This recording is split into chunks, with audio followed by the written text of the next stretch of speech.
विशाल निर्वाण विभुं व्यापकं ब्रह्मवेद स्वरूपम्।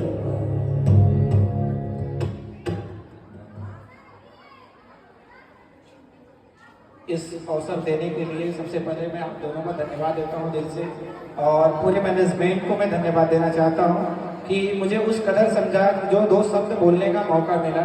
वैसे तो बोलने नहीं आता, मुझे गाने आता है।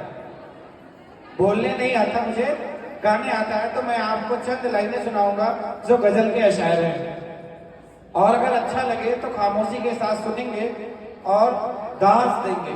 दास देने का मतलब होता है कि शाबाशी देना और खुश होकर के क्लैपिंग करना। ओके, सबसे पहले मैं अपने गजल की शुरुआत एक शायर से करते हैं, और यह शायर स्पेशल डेडिकेट है वर्मा सर के लिए। तो वर्मा सर जहां भी होंगे तवज्जो फरमाएंगे वहीं से कि हम सितारों के बीच बैठे हैं, क्या चिरागों की गुफ्तगू करते हैं। हम सितारों के बीच बैठे हैं, क्या चिरागों की गुफ्तगू करते। अरे जिस्म की प्यास बुझ गई कहीं और, वरना हम और गुफ्तगू करते। और उम्र बीती है दिल रफू करते। वर्मा सर जहां भी हो इस बात को याद रखिएगा, बड़े कमेंट्स आते हैं हमारे पास आपके। उम्र बीती है दिल रफू करते, किस तरह तेरी आरज़ू करते। हम सितारों के बीच बैठे हैं, क्या चिरागों की गुफ्तगू करते, क्या चिरागों की गुफ्तगू करते। इस तरह से मैं बीच में बैठे हुए जो बच्चे हैं, आपके पेरेंट्स बड़े मेहनत करके यहाँ तक आपको भेजते हैं। मैं आपका ध्यान आपके पेरेंट्स की तरफ ले जाना चाहता हूँ, और 2 लाइन यही बोल करके फिर अपनी गजल को सुनाएंगे। आपको उम्मीद करते हैं कि गजल पसंद आएगा, क्योंकि आज का माहौल ही वही है जिस माहौल के हिसाब से शायर ने लिखा हुआ है। तो उन बच्चों के लिए और उन पिता के लिए मैं ये 2 लाइनें डेडिकेट करता हूँ। उसका अंगूठा जूते से बाहर झांकता रहा। पिताजी आपके फरमाइशें पूरे करने के लिए अपने दिल पे कितने सितम ढाते हैं, वो आपको तब एहसास होगा जिस दिन आप पिता बनेंगे। उनका अंगूठा जूते से बाहर झांकता रहा, दूर जल रहे अलाव को ताकता रहा। जर्सी और शाल की कहां पड़ी थी उनको, जर्सी और शाल की कहां पड़ी थी उनको। वो शख्स रोटी के पीछे भागता रहा, वो शख्स रोटी के पीछे भागता रहा। अरे सर्दियां उसके जिस्म का क्या बिगाड़ती। अरे सर्दियां उसके जिस्म की क्या बिगाड़ती। वो तो खाली बदन ही कांपता रहा, खाली बदन ही कांपता रहा। आप उस दिन एहसास करोगे जिस दिन पिता बनोगे। और इस अशायर के साथ मैं अपनी गजल को तवज्जो फरमाना चाहता हूँ, और यहाँ पे विशेष अतिथि लोग बैठे हुए हैं। बच्चे शायद कम समझें, आपके लायक होगा, क्योंकि उर्दू के अल्फाज गजल में आते हैं। तो मैं चाहूँगा, और हमारे बीच में बैठे हुए हैं हिंदी के वरिष्ठ सर सरद सर, ये शायद आपको भी अच्छा लगेगा, इसलिए मैं चाहूँगा कि इस गजल को इरशाद फरमाते हैं और आगे आप ध्यान देंगे इसको। कि मोहब्बत में कितने गम ये बता नहीं सकते, कि मोहब्बत में है कितने गम ये हम बतला नहीं सकते। ये होती भी है उसी से जिसे हम पा नहीं सकते, ये होती भी है उसी से जिसे हम पा नहीं सकते।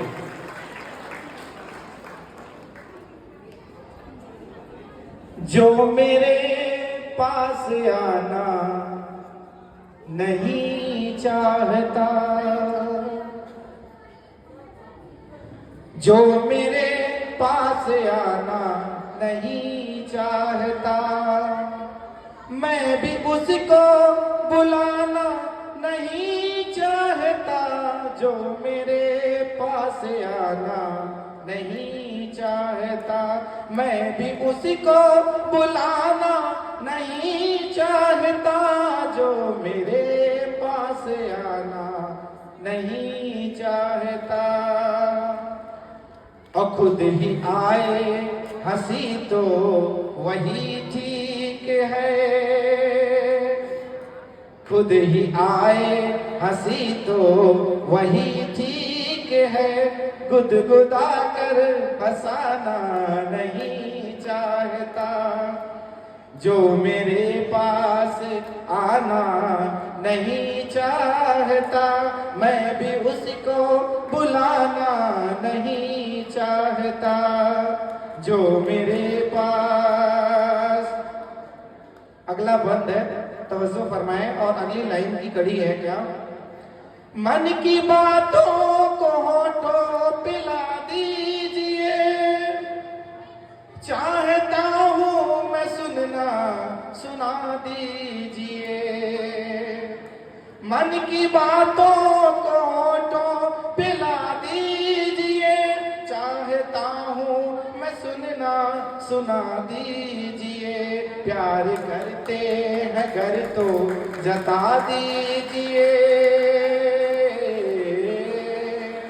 प्यार करते हैं घर तो जता दीजिए। प्यार ना हो तो वो भी बता दीजिए, प्यार ना हो तो वो भी बता दीजिए। हार की जीत को प्रेम की गीत को,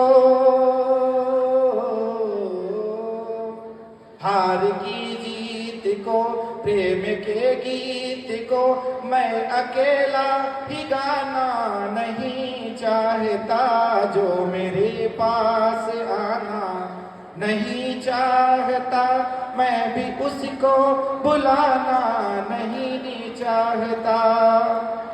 अगला शायर है, और किस से एक कवि लिखता है इस कविता को, और उसको गजल के माध्यम से मैं आपके सामने प्रस्तुत करता हूं। यदि न दर्शन मिले, यदि न दर्शन मिले शांति के नाम का,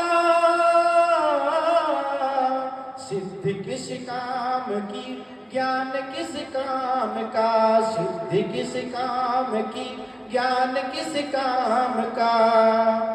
चाहे शस्त्रों से हो चाहे बिन शास्त्र के, शांत ही लक्ष्य होती है संग्राम की, शांत ही लक्ष्य होती है संग्राम की। जीतना चाहता हूँ सभी से मगर,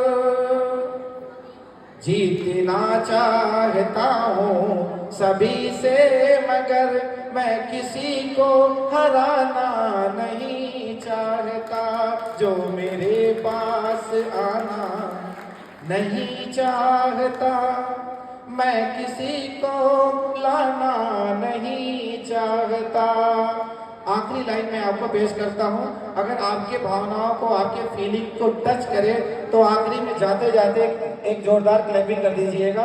आखिरी बात है कि भावनाओं को परिणाम मिल जाएगा, और रिश्ते को एक नाम मिल जाएगा। भावनाओं को परिणाम मिल जाएगा, और रिश्ते को एक नाम मिल जाएगा। और उन बच्चों के लिए है जो प्यार में मरते हैं बेवजह, अभी आपको आखिरी लाइन बता के जाऊंगा। आपको लगेगा कि प्यार से कुछ नहीं मिलने वाला, जो भी मिलने वाला है परिश्रम से मिलने वाला है। इसलिए शायर लिखता है कि मेरे होठों और मेरे चोटों को होठों से छू दो प्रिय, मेरी पीड़ा को आराम मिल जाएगा। बाद मरने के चंदन मुझे जो मिले, मरने से पहले जो मिल जाए वही काफी होता है, मरने के बाद कौन देख रहा है किसको क्या मिल रहा है।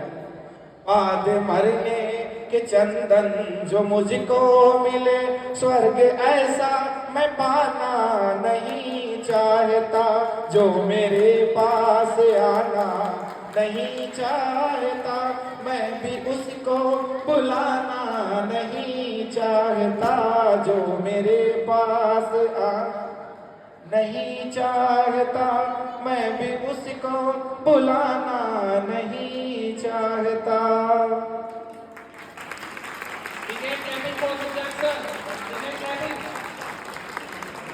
अब जैसे सभी लोग आपको आशीर्वाद स्वरूप दो वचन बोल के गए, दो शब्द बोल के गए, तो मैं भी आपको एक नसीहत दे के जा सकता हूँ, क्योंकि नसीहत ही देना मेरा काम है। डिसिप्लिन को बनाने के लिए एक हर स्कूल में पीटीआई सर रहते हैं, तो आपके बीच में आपके लिए डिसिप्लिन के लिए मुझे रखा गया।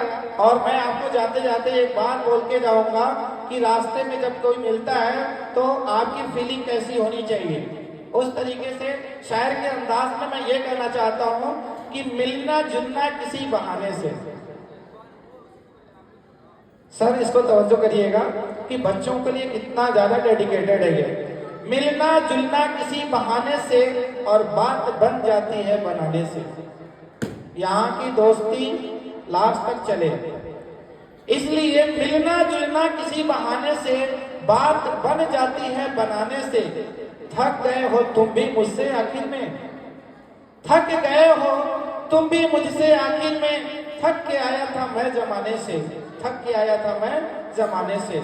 और थक गए हो तो यहीं बैठकर आराम कर लो। क्यों बेवजह का पीछे खड़े रहते हैं, बार बार बोलना पड़ता है मुझे बैठ जाइए बैठ जाइए। तो इसी तरीके से शायर ने बोला है कि थक गए हो तो यहीं बैठकर आराम कर लो। और आखिरी है बस ये जो तुम सजर देखते हो, सजर देखते हो। लास्ट में एक शब्द यही था सजर। तो मैं आपको बताना चाहूंगा सजर के माने पेड़ होता है। थक गए हो तो यहीं बैठकर आराम कर लो, आखिरी है बस जो तुम ये सजर देखते हो। जय हिंद।